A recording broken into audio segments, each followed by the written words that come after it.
রমজানের পবিত্র আবহে দিনের শেষে নেমে আসে এক অন্যরকম প্রশান্তি। দ্বিতীয় রমজানের বিকেলে আমরা রওনা দেই এক বিশেষ দাওয়াতে। গন্তব্য বিরামপুর উপজেলার কাটলা বাজারে অবস্থিত কাটলা মেধা বিকাশ স্কুলে। ইফতারের ঠিক আগ মুহূর্তে পৌঁছে যাই আমরা। চারপাশে নিরিবিলি পরিবেশ, শান্ত আবহ, যেন শিক্ষার জন্য এক আদর্শ স্থান। এই প্রতিষ্ঠানের কর্ণধার মাহবুবুর রহমান। তিনি শুধু একজন শিক্ষক বা পরিচালক নন, একজন সাংবাদিকও। তার আন্তরিকতা আর নিষ্ঠায় গড়ে উঠেছে এই সুনামধন্য প্রতিষ্ঠান।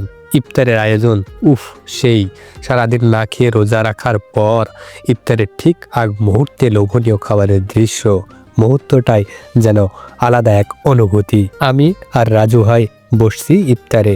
চারপাশে তাকিয়ে দেখি শিক্ষক, শিক্ষার্থী, অভিভাবক এবং এলাকার গণ্যমান্য ব্যক্তিদের এক মিলন মেলা। একসাথে ইফতার, এ যেন শুধু খাবার নয়, ভালোবাসার আর ভ্রাতৃত্বের এক সুন্দর বন্ধন। কাটলা মেধা বিকাশ স্কুল, কেজি থেকে দশম শ্রেণী পর্যন্ত পাঠদান করা হয় এখানে।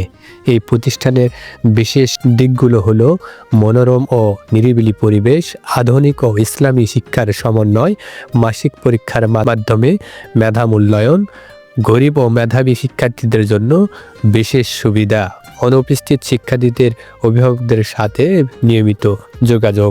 এসব কারণেই অভিভাবকদের আস্থার জায়গা হয়ে উঠেছে এই স্কুল। শিক্ষা শুধু বইয়ের মধ্যে সীমাবদ্ধ নয়, মানবিকতা, শৃঙ্খলা আর মূল্যবোধের সমন্বয়েই গড়ে ওঠে প্রকৃত শিক্ষা।